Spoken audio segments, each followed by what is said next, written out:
Allah tidak pernah tinggalkan Anda. Mungkin ini ujian untuk membuat Anda lebih hebat lagi di masa depan. Kalau Anda tidak tahan bantingan yang sekarang, bagaimana Anda bisa mengatasi pelintiran yang akan datang? Semua keadaan jiwa kita, hati kita, perasaan-perasaan kita sudah lebih dulu bahkan pernah dirasakan oleh Nabi Muhammad SAW. Kalau Anda pernah gelisah, Nabi dulu pernah gelisah. Kalau Anda bahagia, Nabi juga pernah bahagia. Kalau Anda merasakan kekhawatiran, Nabi dulu pernah khawatir. Dan miniatur kehidupan kita sudah dicontohkan dalam perjalanan kehidupan Nabi Muhammad SAW agar kita bisa belajar mengatasi problematika kehidupan. Allahu Akbar, kalau beliau tidak diutus oleh Allah, kita tidak tahu bagaimana cara menyelesaikan pemetaan kehidupan kita hingga dengan saat ini. Bahkan satu ketika, pernah beliau kemudian dalam masa yang telah panjang berdakwah, qadarullah kemudian ada wahyu yang jeda datangnya tidak seperti biasanya. Biasanya datangnya cepat, berganti hari turun wahyu, ganti pekan turun wahyu. Ini beberapa masa wahyu belum turun. Ada hikmah di balik itu. Teman-teman sekalian, tiba-tiba beliau naik ke atas bukit, wahyu belum turun juga. Pulang ke rumah, belum turun juga. Sampai keadaan itu terlihat oleh kalangan kafir Quraisy dan mereka berkata, lihatlah Muhammad sudah gila. Dituduh gila. Jadi kalau Anda cuma dituduh dengan hal-hal yang ringan, dituduh soleh, kan? Dituduh kemudian orang yang berubah, dituduh semakin beriman dan sebagainya, barangkali itu lebih baik. Nabi dituduh gila, Anda bayangkan. Tuh Muhammad sudah gila. Muhammad sudah ditinggalkan oleh Tuhannya. Muhammad sudah kehilangan pegangannya. Muhammad sudah tidak punya orientasi. Orangnya sudah nggak jelas, bolak-balik tidak karuan. Naik ke atas bukit seakan-akan orang yang frustasi dan seterusnya. Tapi tahukah Anda apa yang terjadi? Setelah berbagai cacian, makian, tuduhan macam-macam diterima oleh Nabi SAW, lantas tibalah masanya Allah menurunkan satu surah, bahkan disandingkan dengan surah yang lainnya, bersandinglah dua surah ini secara bersamaan turun. Surah ke-93 dan surah ke-94-nya terkait berkelindan, memberikan satu harapan yang sangat panjang. Kata Allah, "Wadduha wal laili idza saja." Ma wadda'aka rabbuka wa ma qala walal akhiratu khairul laka minal ula walasawfa yu'tika rabbuka fatarda alam yajidka yatiman fa'awa wa wajadaka dhallan fahada wa wajadaka 'ailan fa'aghna fa ammal yatima fala taqhar wa ammas sa'ila fala tanhar wa amma bi ni'mati rabbika fahaddits. Ya Muhammad, saya bersumpah dengan waktu duha. Kalau kita baca dengan ilmu balaghahnya, itu bukan sekedar sumpah mengilustrasikan waktu duha. Karena di ilmu balaghah itu nanti ada 3 turunan ilmu. Ada disebut ilmu ma'ani, ilmu mencari kata-kata sehingga ungkapannya sesuai untuk disampaikan. Mana kata-kata yang tepat untuk disampaikan dalam konteks yang ingin dibicarakan. Itu ma'ani namanya. Kemudian setelahnya ada ilmu bayan, bagaimana mengemas kosakata yang bagus ini sehingga bisa disampaikan dengan jelas, orang tidak bingung menerimanya, paham maksudnya. Kemudian setelah itu kadang-kadang jelas kalimatnya, tapi kedengarannya tidak indah. Woi, rapatkan, woi, apa belum paham juga? Rapatkan saf. Nah, memang jelas, tapi nggak ngenakin. Maka bagaimana caranya disampaikan dengan jelas, tapi hati kita terasa nyaman, memuji. Rasanya nyaman diserahkan kepada Allah, tapi ada kebahagiaan, disampaikan tidak terasa tergurui, diperintahkan serasanya diberikan jalan untuk mendapatkan kebaikan. Maka yang ketiga disebut dengan ilmu badi' namanya. Ilmu menghiasi kalimat yang disampaikan sehingga terasa dengan nikmat. Turunannya nanti ada majaz namanya. Mengambil sebuah kalimatnya untuk diposisikan pada kalimat yang nyaman disebut dengan kinayah turunannya. Maka teman-teman kata Allah, wadduha. Diterjemahkan demi waktu duha. Bukan sekedar waktu duha. Karena duha itu ada cahaya yang indah. Dirasakannya enak. Antum keluar waktu duha kan enak tuh. Berjemur. Kata orang Sunda moyan gitu kan. Datang. Bahkan sampai dianalisis ada vitamin D-nya bisa terasakan. Ya, kemudian setelah itu ada kenikmatan enak suasananya. Seakan-akan dunia milik sendiri. Yang lain numpang. Wah, nyaman keluar itu. Baik, jadi wadduha itu ingin bersumpah mengilustrasikan waktu kenyamanan yang pernah dilalui. Kalau dalam bahasa tafsir yang luasnya, saya bersumpah Muhammad, demi segala kenikmatan yang pernah engkau rasakan dalam hidupmu, seperti engkau merasakan cahaya duha itu. Engkau pernah senang, saya bersumpah dengan kesenanganmu. Engkau pernah tenang, saya bersumpah dengan ketenanganmu. Engkau pernah nyaman, saya bersumpah dengan kenyamanan yang pernah engkau rasakan. Wal-laili idza saja. Dan aku pun bersumpah demi gelapnya malam. Demikian terjemahannya. Bukan sekedar gelapnya malam. Saja itu sesuatu yang pekat. Ya, ini belakang kelihatan agak gelap nih. Untuk memberikan proyek. Kesini aja Pak, saya cuma ngasih contoh. Ini contoh. Saya bukan mengeluh, bukan. Ingin memberi contoh. Ya, contoh pada ilustrasi yang mau saya sampaikan. Nggak apa-apa, biarkan saja. Saya mau contoh kasih kata saja. Ya, ini belakang agak gelap untuk memproyeksikan cahaya ke sini. Tapi yang mau saya sampaikan, kalau gelapnya begitu pekat, semua cahaya ini nggak ada. Cahaya nggak ada nih. Sama sekali tidak kelihatan. Saya mau tanya pada Anda, beraktivitasnya mudah atau sulit? Mudah nggak menemukan sendal Anda di luar? Belum tentu. Menemukan jalan keluar pun belum tentu mudah. Anda mesti meraba-raba jalan. Anda mesti kemudian melihat sesuatu dengan pandangan mata hati Anda. Raba, dan sebagainya. Sampai menemukan jalan itu pun belum tentu benar. Itulah yang disebut dengan gelapnya malam saja pekat. Kadang-kadang ada orang yang menghadapi satu kesulitan yang pekat. Suasananya siang. Cuman karena masalahnya begitu pekat seakan-akan membuat diri dia gelap. Jalan susah, limbung gitu. Kenapa gelap ya? Padahal terang. Karena masalah menggelimuti dirinya seakan-akan dia diselimuti masalah yang gelap. Bimbang dia. Makan gak enak, minum gak nyaman, dan seterusnya. Ya, biasanya makan ayam tenang, ini dikasih yang lebih enak juga rasanya pahit. Gak enak zamannya. Maka kalau kita ilustrasikan dalam suasana tadi Muhammad, saya bersumpah, engkau pernah hidup nyaman, ataupun engkau mengalami masalah yang sangat pekat dalam kehidupan. Engkau alami sesuatu yang dahsyat. Sampai engkau bingung, bimbang, pekat. Mereka menuduhmu dengan macam-macam. Ma wadda'aka rabbuka wa ma qala. Saya pastikan kepadamu, dalam keadaan nyamanmu seperti dulu, ataupun engkau bimbang seperti sekarang, Tuhanmu tidak akan pernah meninggalkanmu ataupun menuduhmu gila. Orang-orang yang dekat dengan Allah subhanahu wa ta'ala, maka Allah akan menjaganya, baik dalam keadaan yang tenang dan nyaman, ataupun dalam kesulitan yang luar biasa. Walal akhiratu khairul laka minal ula. Nanti saya akan tunjukkan kepadamu. Jika kamu telah tabah dan sabar menerima cacian mereka, menerima tuduhan mereka, nggak apa-apa, ini kan muqaddimah. Masa kamu masih panjang. Kamu masih panjang dalam berdakwah. Kehidupan kamu masih panjang membawa tugas dan misi. Kalau kamu belum bersabar pada yang sekarang, bagaimana dengan yang di masa depan? Tapi saya pastikan kepadamu, jangankan yang seperti ini, masalah pekat yang paling hebat pun kamu akan hadapi, yang membuat kamu sedemikian sulit lebih daripada ini, yakinkan pada jiwamu, aku tidak akan pernah meninggalkanmu. Ini prinsip dalam kehidupan kita. Jika Anda menggantungkan hidup kepada Allah, Anda bersandar dengan baik kepada Allah, maka ayat ini akan mengatakan, teman-teman sekalian, Allah tidak akan pernah meninggalkan Anda dalam setiap kehidupan Anda. Nanti, sekarang perjuangan, kata Allah, walal akhiratu khairul laka minal ula.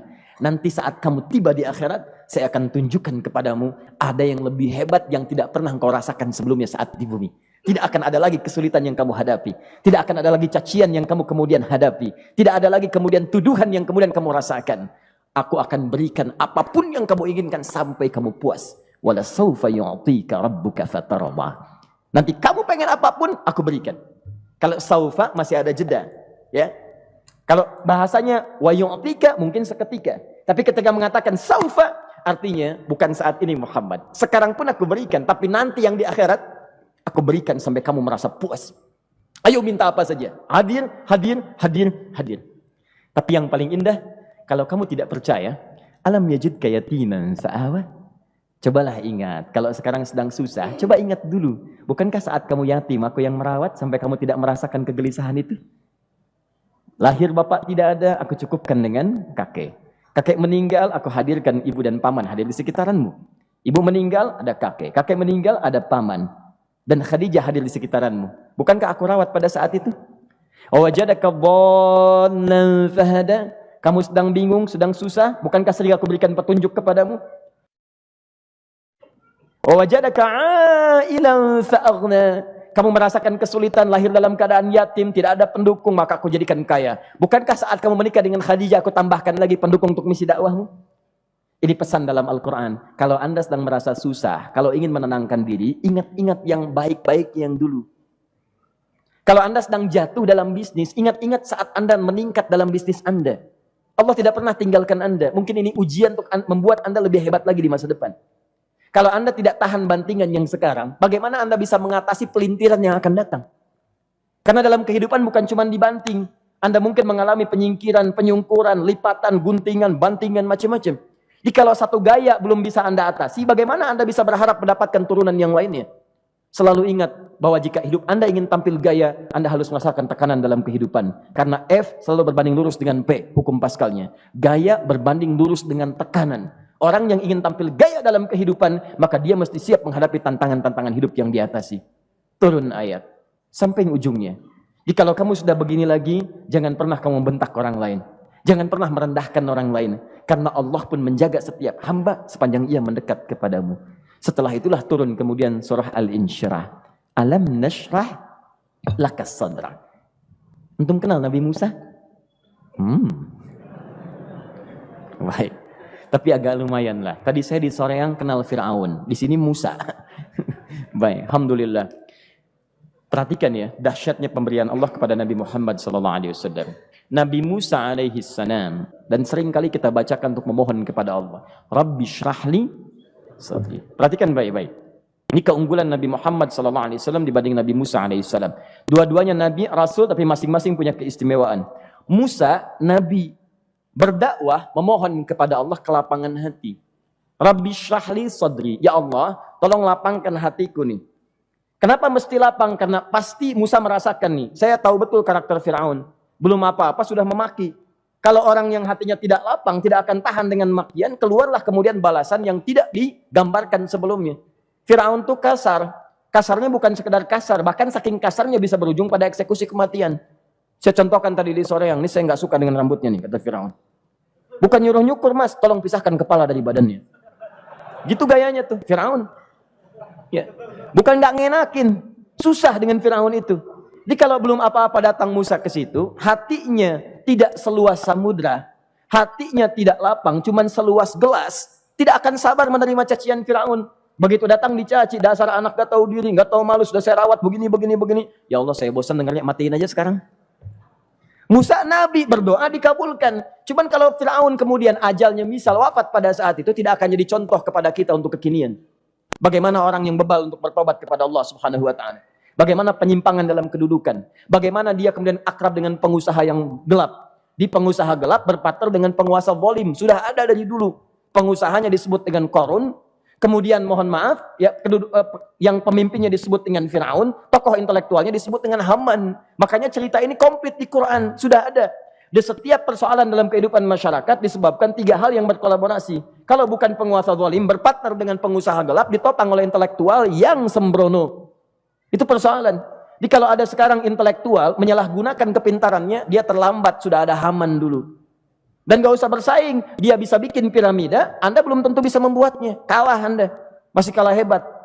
Ya, jadi kalau dititipkan sesuatu jangan disimpangkan. Yang ingin saya sampaikan, Musa mengatakan Rabbi syrah li sadri. Nabi berangkat berdoa dikabulkan oleh Allah. Nabi Muhammad belum minta turun ayat. Alam nashrah laka sadrak.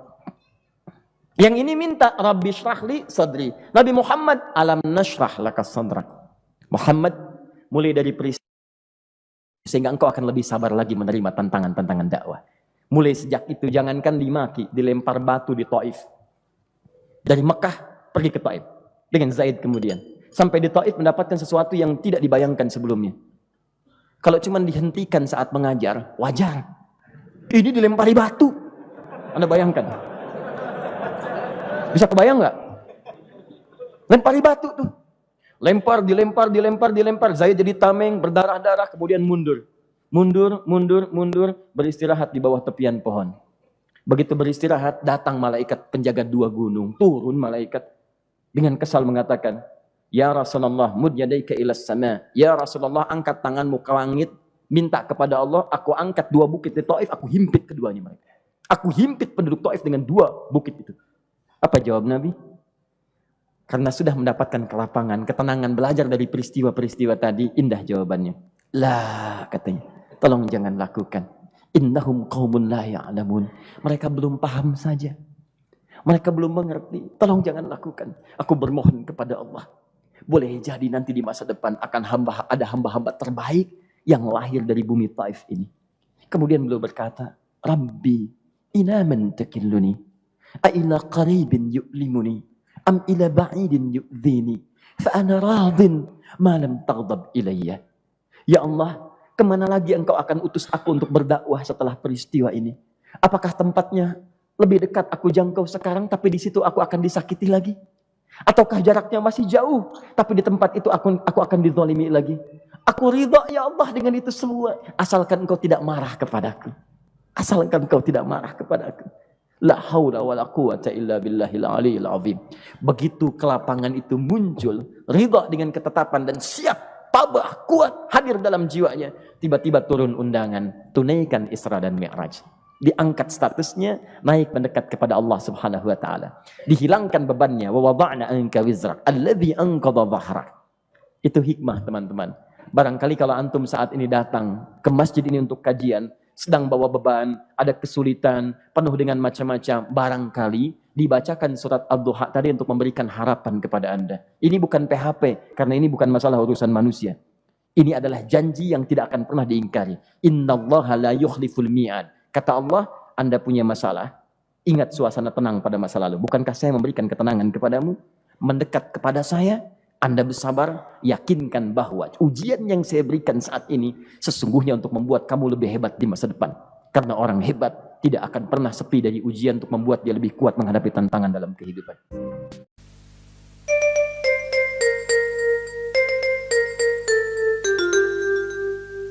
Sepohon kayu daunnya rimbun, lebat bunganya serta buahnya, walaupun